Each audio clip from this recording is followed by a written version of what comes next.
Bienvenidos de nuevo a Detrás de la Noticia en RT, un espacio de análisis, debate e investigación sobre los acontecimientos de nuestra América que no cubran en otros medios de comunicación. Comenzamos. Han aumentado las amenazas contra Siria durante los últimos días. El gobierno estadounidense desconfía en el acuerdo realizado por las Naciones Unidas y Kofi Annan para un cese de la violencia en Siria y sigue alimentando la oposición con armas y dinero. El gobierno de Bashar al-Assad busca maneras pacíficas para lograr la paz frente a una fuerza opositora que utiliza el terrorismo para lograr sus objetivos.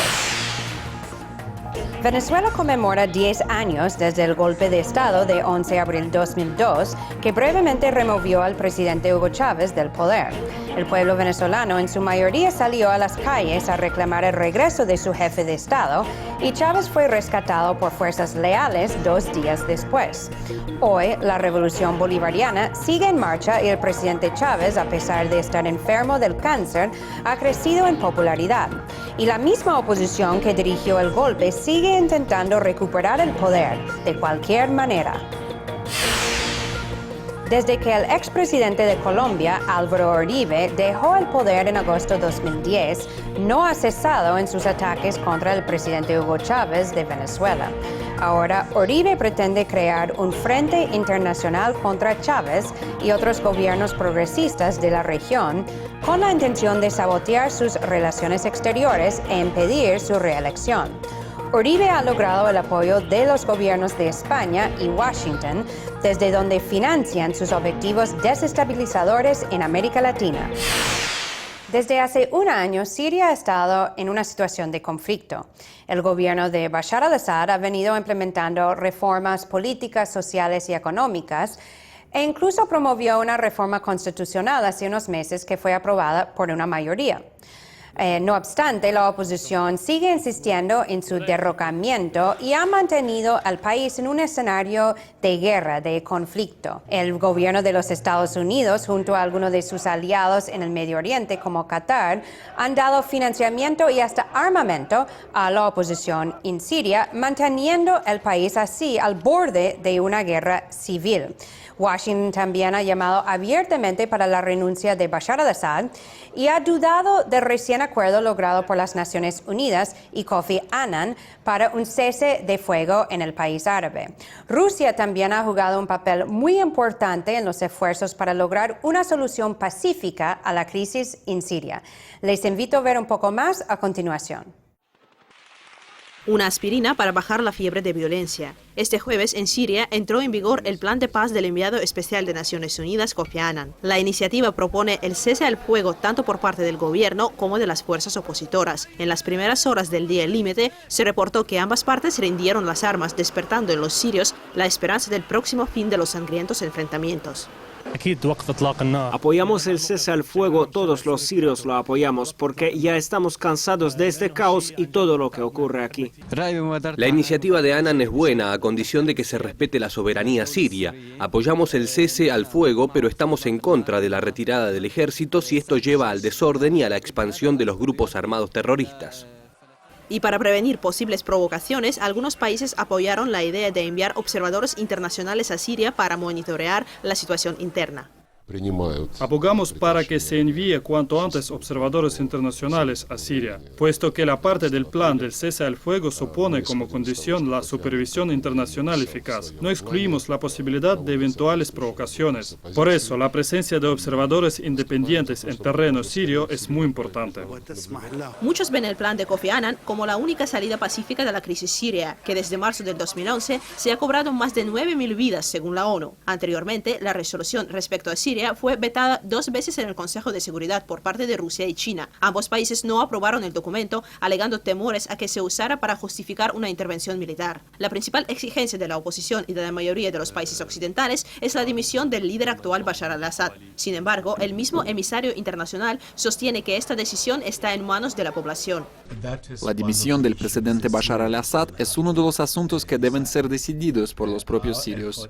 Nuestro fin es ayudar a los sirios a negociar y buscar una salida de esta situación. Sin embargo, Estados Unidos expresa su escepticismo en cuanto al cumplimiento de la iniciativa pacífica de Kofi Annan y denuncia una escalada de violencia en Siria en los últimos días. Y mientras Washington condena el derrame de sangre en ese país árabe, algunos expertos creen que las intenciones estadounidenses tienen un doble fondo y que en práctica está utilizando la crisis siria para encender el conflicto interno y a través de esta inestabilidad promover sus intereses en la zona. Estados Unidos en este momento lo que pretende es que haya unanimidad en torno a su figura como hegemonía en el mundo que conocemos. Claro, Siria se les va de las manos, igual que se les va Irán, igual que se les fue Libia, y ellos necesitan urgentemente demostrar su fuerza, entre comillas, moral. Hillary Clinton, a la vez, está dando 12 millones de dólares para armar a la contra, para armar al Consejo Nacional Sirio. De ese modo, surgen las dudas de que se logre alcanzar la paz hasta que la oposición siga obteniendo financiación desde fuera. Damasco afirma que los grupos rebeldes utilizan armas israelíes y algunos denuncian el aporte desde Arabia Saudita, varios países europeos y Estados Unidos. La OTAN, a su vez, rechaza suministrar armamento a ningún grupo sirio. En medio de este surtido de controversias, se hace evidente lo complejo que es cesar el conflicto que ya dura más de un año. Y para profundizar más sobre el tema de Siria, vamos a conversar con el politólogo Alberto Cruz. Está con nosotros desde Madrid. Muchísimas gracias, Alberto, por estar aquí en Detrás de la Noticia. Hola, ¿qué tal? Bueno, Alberto, ¿crees que va a funcionar este acuerdo que ha sido logrado por Kofi Annan? Y al mismo tiempo, una opinión sobre, lo que es uno de los asuntos aquí más polémicos, se podría decir, que es que el gobierno de Bashar al-Assad pide que la oposición deja también sus armas al mismo tiempo antes de que el gobierno deja sus armas. O sea, ¿cómo el gobierno puede dejar sus armas sin que la oposición lo haga? Bueno, para responder a la primera pregunta sobre las posibilidades que tiene el plan de paz de Kofi Annan, yo veo que tiene pocas. Veo que tiene pocas posibilidades de salir adelante por dos razones. La primera, porque la oposición en bloque, especialmente el Consejo Nacional Sirio, rechazó abiertamente este plan de paz de Kofi Annan, dijo que era una forma de darle tiempo al gobierno de Bashar al-Assad, y en segundo lugar por la injerencia externa. Se está apuntalando claramente desde el exterior a toda la oposición externa, porque no hay que olvidar tampoco que desde hace unos años a lo que estamos asistiendo en Oriente Medio es a un intento de debilitar el eje Irán-Siria-Hezbollah. Y aquí claramente apostaron por el derrocamiento de Bashar al-Assad sin más tapujos desde el primer momento.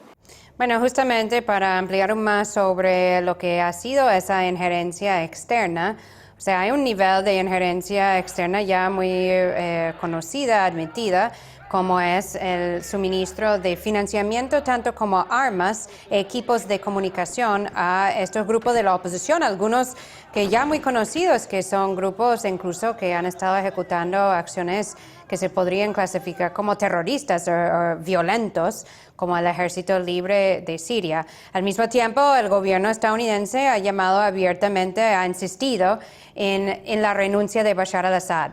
¿Cómo ves esa injerencia externa? ¿Se justifica? ¿De alguna forma da más fuego al conflicto en Siria? Es evidente que da más juego a este conflicto. Antes habíais hecho la pregunta de por qué se pide que se desarme o que al gobierno de Bashar al-Assad y no a la oposición. Es evidente, yo creo que no habría que pedir tanto una renuncia a las armas de la oposición, sino que habría que exigir a los países que están alentando y armando a esta oposición, como las monarquías del Golfo y algunos países occidentales, Estados Unidos, Francia y Gran Bretaña principalmente, a quienes habría que exigirle estas garantías que ha pedido el gobierno de Bashar al-Assad por escrito, ¿no? Aunque yo creo que lo que están alentando o lo que están procurando, mejor dicho, es a mantener una tensión armada hasta las elecciones parlamentarias de mayo del 2012. El gobierno de Bashar al-Assad está más reforzado política y militarmente ahora que hace 2 meses. Ha logrado derrotar a la insurgencia armada en Homs y en Baba Arma. Por tanto, ahora la oposición es más débil y también es más débil la oposición armada. Eso me hace pensar por lo que apuesta la injerencia externa, monarquías del Golfo y estos países occidentales, es por una especie de guerra de baja intensidad y una situación de desgaste del gobierno de Bashar al-Assad. Para un último comentario, Alberto, ¿qué impacto podría tener si se iniciara un conflicto desde el exterior, una agresión militar contra Siria, en caso de que eso sucediera? Yo no veo una agresión militar contra Siria, no lo veo por varias razones, especialmente geopolíticas. Hay que tener en cuenta que estamos en un año electoral en Estados Unidos, en el 2012, Barack Obama está en campaña, no es conveniente, y las encuestas así lo vienen apuntando, una nueva aventura militar, ni para sus ansias de reelección, ni tampoco para la recuperación económica. Pero recuerda que lo hizo en el caso de Libia. Sí, pero es que aquí hay una situación totalmente diferente. En Libia el ejército estaba desestructurado, mientras que el ejército sirio, después de un año, mayoritariamente, muy mayoritariamente, se ha mantenido unido y claramente apuesta por el mantenimiento del gobierno de Bashar al-Assad. Eso no hay que olvidarlo. Tampoco hay que olvidarlo que la clase media y la clase más pudiente económicamente en Siria está apoyando al gobierno de Bashar al-Assad. Eso lo dicen todas las encuestas y lo reconoce incluso encuestas hechas por la Fundación Qatar, por ejemplo, ¿no?, que tiene muy poco de pro-Siria o pro-Bashar al-Assad. Y al mismo tiempo, los sectores cristianos, alauitas e ismailitas, incluso sectores drusos, están cada vez más descontentos y temerosos con el auge yihadista que está adquiriendo esta oposición al gobierno de Bashar al-Assad. Así es, y tenemos que dejarlo hasta ahí, Alberto, pero muy importante esos comentarios porque nos están demostrando algo que no pasa en la mayoría de los medios de comunicación. Muchísimas gracias, Alberto Cruz, por estar aquí con nosotros. No hay de qué, hasta luego. Una agresión internacional contra Siria podría abrir la puerta a un conflicto hasta con Irán, algo que no es secreto que Estados Unidos ha estado buscando desde hace tiempo, ya que han venido también financiando esta oposición y armándolo con la intención de crear un conflicto interno que luego justifica una intervención internacional, tal cual como sucedió en el caso de Libia. Son 10 años desde el nefasto golpe de Estado en Venezuela que brevemente derrocó al presidente Hugo Chávez e instaló una dictadura en el país apoyada por Washington.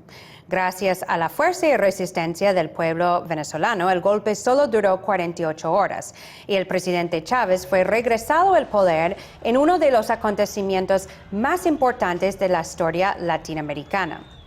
Millones de personas acudieron a las calles y fueron hasta el Palacio Presidencial para demandar el regreso de su presidente constitucional, y fuerzas leales al presidente Chávez lograron rescatarlo y volverlo a su despacho. Chávez, en un momento reconciliador, perdonó a todos los involucrados. Y hoy, esa misma oposición que ejecutó ese golpe de Estado sigue intentando retomar el poder. Y hasta el candidato de la oposición para las elecciones presidenciales de este año, en octubre, Enrique Capriles Radonsky, fue uno de los principales participantes en el golpe de Estado y hasta lideró un intento o un esfuerzo de asalto contra la Embajada de Cuba en Caracas. Vamos a ver un poco más sobre este tema en el siguiente reportaje. El golpe más breve de la historia venezolana. Caracas recuerda con varias actividades conmemorativas los dramáticos hechos de abril del 2002, cuando la derecha del país ejecutó una intentona contra el presidente Hugo Chávez. El 11 de abril, tras unas masivas manifestaciones compuestas por los sectores empresariales y algunos políticos de la oposición, el poder del país fue declarado derrocado y se difundió el mensaje sobre la dimisión de Chávez. 2 días después, las protestas populares ayudaron a devolver el orden constitucional. A 10 años del fracasado golpe de Estado, Hugo Chávez volvió a agradecer al pueblo venezolano por su valentía para vencer la conspiración burguesa. El 13 de abril, bueno, consecuencia directa del 11, se concretó, yo creo, se conjugó la ecuación perfecta, mi general, la unión cívico-militar. Durante la rebelión popular del Caracazo salió un pueblo. Rendimos tributo una vez más a los mártires de esta jornada y rendimos honores al héroe colectivo que fue y que es nuestro pueblo, con armas y sin armas. El pueblo de Simón Bolívar, el pueblo de gigante que somos.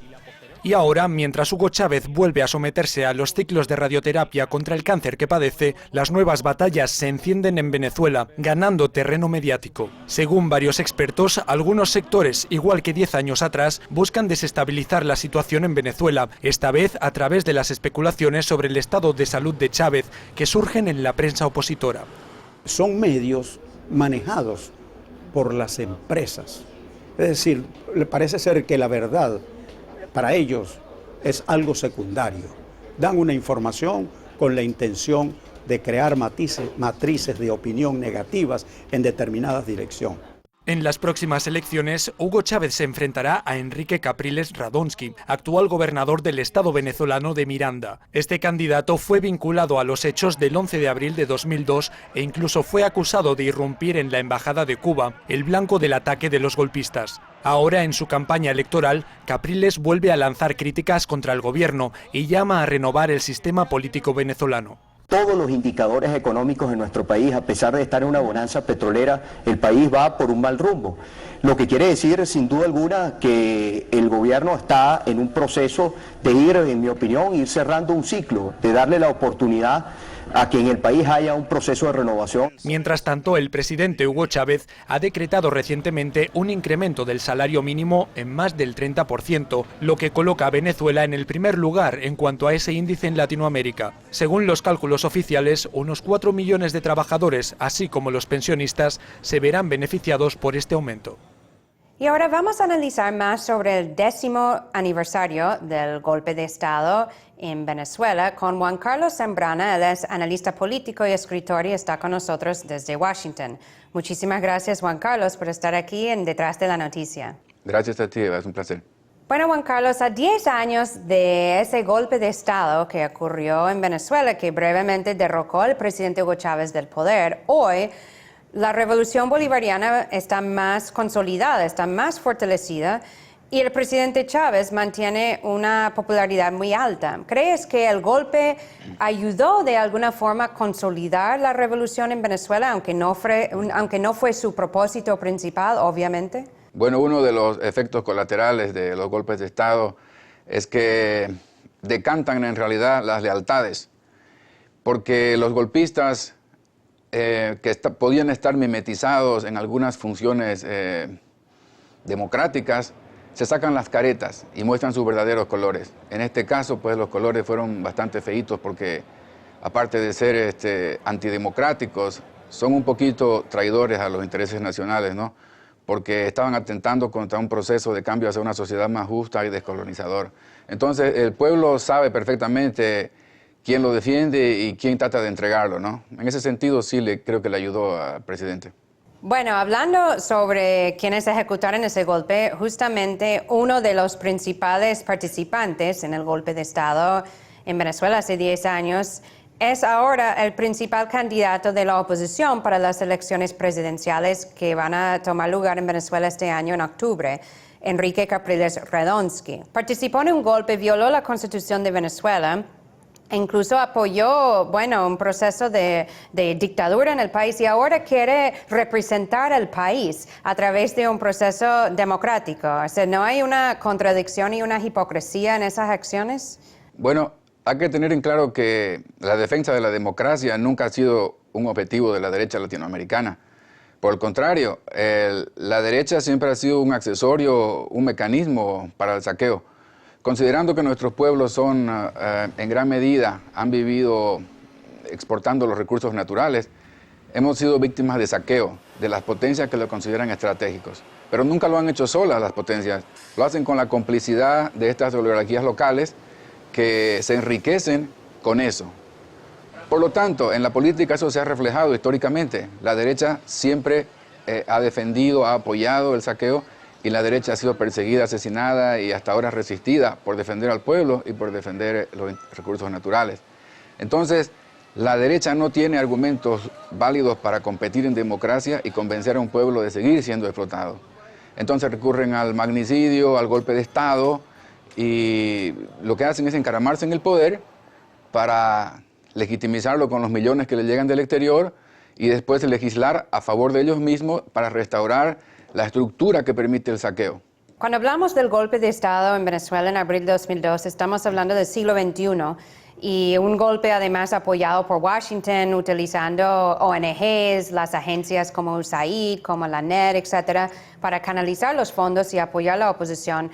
Pero después del golpe que fracasó, afortunadamente en Venezuela, hubo un golpe de Estado exitoso en Haití en 2004, hubo otro exitoso en Honduras en 2009, hubo un intento de golpe de Estado en Bolivia en 2008 y otro en Ecuador en 2010. ¿Crees que el golpe de Estado sigue siendo una de las principales tácticas que emplea Washington y la derecha internacional para lograr imponer su agenda?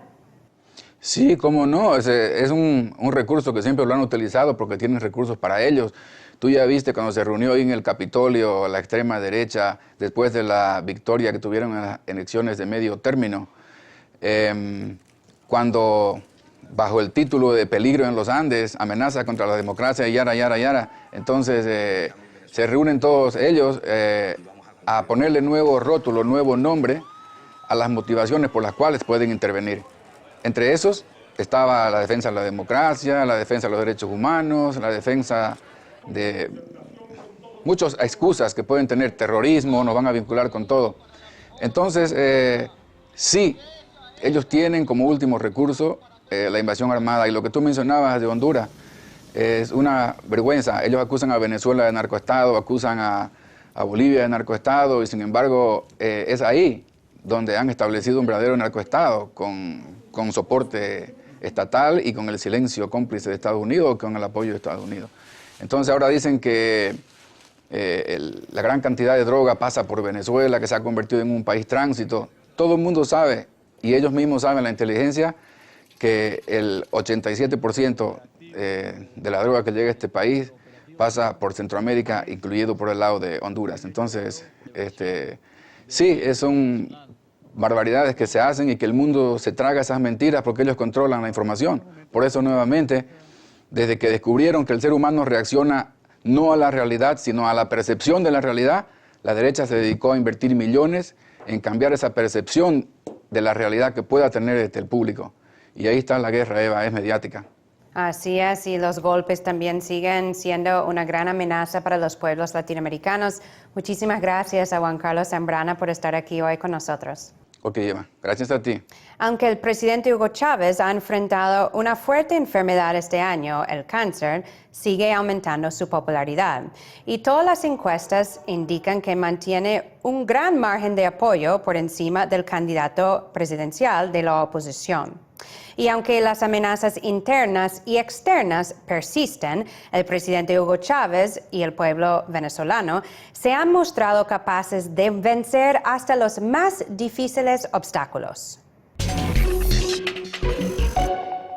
El expresidente de Colombia, Álvaro Uribe, ha estado muy ocupado desde que dejó la presidencia en agosto de 2010.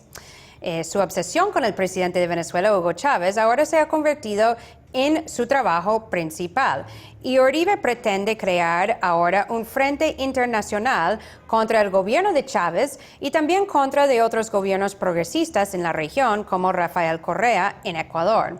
A través de esta iniciativa pretende de alguna forma impedir su reelección, tanto como desestabilizar a sus mandatos. Y Uribe ha estado viajando mucho entre Washington y España, buscando apoyo político y financiero, y lo ha logrado. Ha logrado el apoyo del expresidente de España, José María Aznar, un muy conocido enemigo del presidente Chávez, tanto como de la oposición en Venezuela. Y hace poco Uribe estuvo reunido en Bogotá con el candidato presidencial de la oposición venezolana, Enrique Capriles Radonsky. Vamos a escuchar unos comentarios de la analista Laila Tachaldine sobre este tema.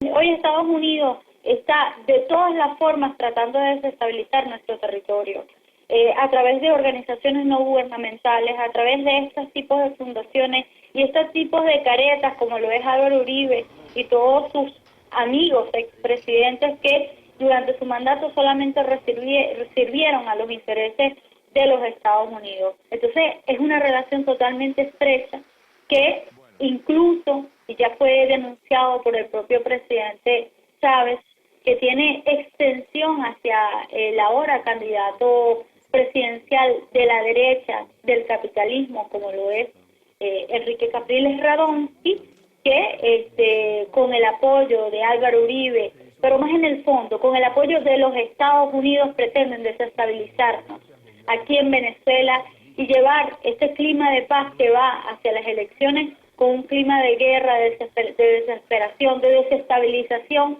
para así, de alguna manera, revertir o intentar revertir lo que todo el mundo sabe y lo que las encuestas te dice, y es que es totalmente irreversible que el presidente Chávez nuevamente resultará electo como presidente de la República Bolivariana de Venezuela. Y la alianza de Uribe con Washington, o entre Uribe y Washington, no es un secreto. Uribe, conocido por sus vínculos con el paramilitarismo y el narcotráfico en Colombia, ha sido desde hace tiempo un gran aliado de la derecha estadounidense, con quien ha trabajado muy fuerte para eliminar la izquierda en América Latina. Pero hoy Uribe ya no es presidente y su gran némesis, el presidente Hugo Chávez, sigue gozando de una alta popularidad continental. Golpe y contragolpe, guerra y paz. Los intentos de desestabilizar y sabotear siempre son enfrentados por la voluntad del pueblo. Y como siempre, nosotros seguiremos aquí investigando, analizando y reportando todo lo que sucede desde nuestra América detrás de la noticia. Me pueden seguir mientras tanto vía Twitter, @Eva Gollinger. Muchísimas gracias por estar con nosotros y hasta la próxima.